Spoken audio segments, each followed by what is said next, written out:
munaasibadan kooban oo lagu qabtay xarunta qasriga madaxtooyada jamhuuriyadda Soomaaliland ayaa waxaa ka qayb galay madaxweyne ku-xigeenka jamhuuriyadda Soomaaliland xubno ka socday wasaaradda arrimaha gudaha gudoomiyaha hay'adda NERFAD iyo waliba hay'adaha la shaqeeya barnaamijka maamul daadejinta dawladaha hoose waxaa sidoo kale goobjoog ka ah maayirka magaalada Burco ujeedada kulankaasina waxa uu ahaa laba booyadood oo loogu kala deeqay dawladda hoose ee Hargeysa iyo dawladda hoose ee Burco kuwaasoo loogu talagalay inay kaga qayb qaataan arrimaha abaaraha ugu horeyna kulankaasi waxaa ka hadlay xubno ka socday hay'adaha ay wada shaqeynta leeyihiin mashruuca maamul daadejinta dawladaha hoose gudoomiyaha hay'adda NERFAD iyo waliba mas'uuliyiin ka socday wasaaradda arrimaha gudaha ee Soomaaliland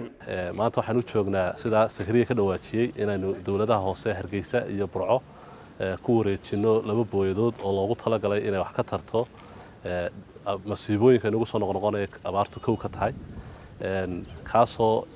laga hirgelinayo mashruuca dan wadaag oo ah mashruuc ay iska kaashadeen afar hay'adood waxaan rajaynayaa in labada dawlad hoose ee Hargeysa iyo Burco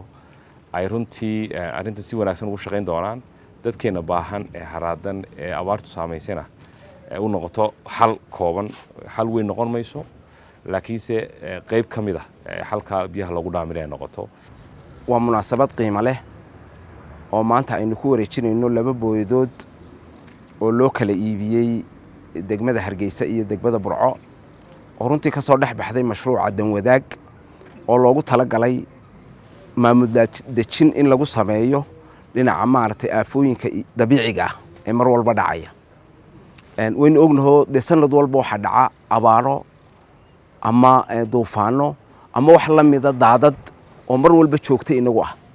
taasi waxay u baahan tahay runtii dawladda dhexe oo kaliya baana intii hore ay ku koobnayd cabashaduna waxay iman jirtay in markaa ay wax dhacaan in degmo waliba ay soo qayliso oo ay centralka u soo qayliso ay tiraahdo waxaasa dhacay marka qorshuhu waxa weeye barnaamijkani in la daadajiyo maamulkii disasterka maayirka magaalada Burco isaguna munaasabadaasi kooban ka hadlay ayaa hadaladiisi waxa kamid ahaa maanta waxaan joognaa munaasabadii laba booyadood oo kamid ahaa mashruucii maareynta masiibooyinka dabiiciga ah ee fulinaysa hay'adda VNG isla markaana kala shaqeynaysay magaalooyinka Hargeysa iyo Burco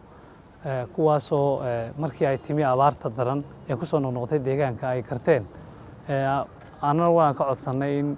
booyadihii biyaha lagu dhaamin lahaa nalaga caawiyo marka maanta ay timi waan ku mahad celinaynaa weli waxa fursadii taagantahay in abaartii ay weli jirto waan rabadaana ilaahay waxaan ka baryaynaa in abaarta laga soo jabiyo kuwana ilaahay uu ka dhigo kuwa wax ku darsada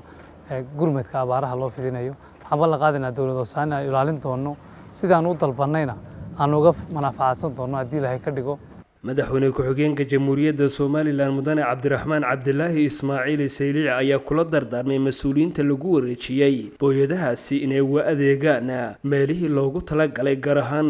u gurmadka abaaraha runtii waxaan maanta aad iyo aad ugu faraxsanahay ama aad ugu mahadnaqaynaa deeq bixiyaha halka Holland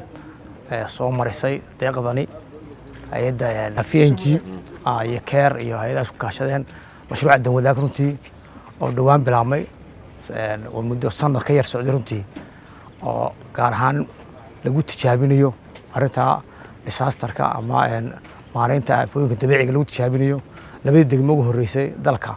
degmada Hargeysa iyo degmada Burco in maanta halkan ka gudoono laba booyadood oo kamid ah in lagu taakuleeyo dadka maartay abaartu saameysay ee barnaamij kale loo hayo runtii aad iyo aad hay'adda Algasal iyo dhammaan cid ka soo shaqeysay iyo labada maayar oo runtii iyaga u dhowdo qayb weyn ka qaatay dhammaantood aad iyo aad baan ugu bogaadinayaa waxaan ugu oday reer weyn ducaan baa saaranay faahfaahintii mashruuca aad baa madaxdii goorisa ayaa faahfaahisay waxaan ugu duceynayaa dhammaantood inay hawshaasi halka sii wadaan dawladahan laba dawlad degmeel la siiyay hawshana in daryeel wanaagsan u sameeyaan waxa ku wareejina maanta in daryeel wanaagsan u sameeyaan laba waqti walba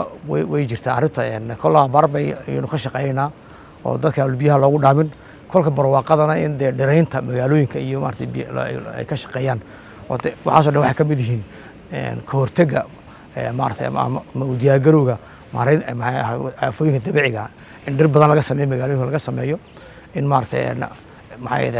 kolka dhibaato jirtana dadka la waraabiyo marka runtii waxaan ku boorinayaa laba degmo runtii laba mayr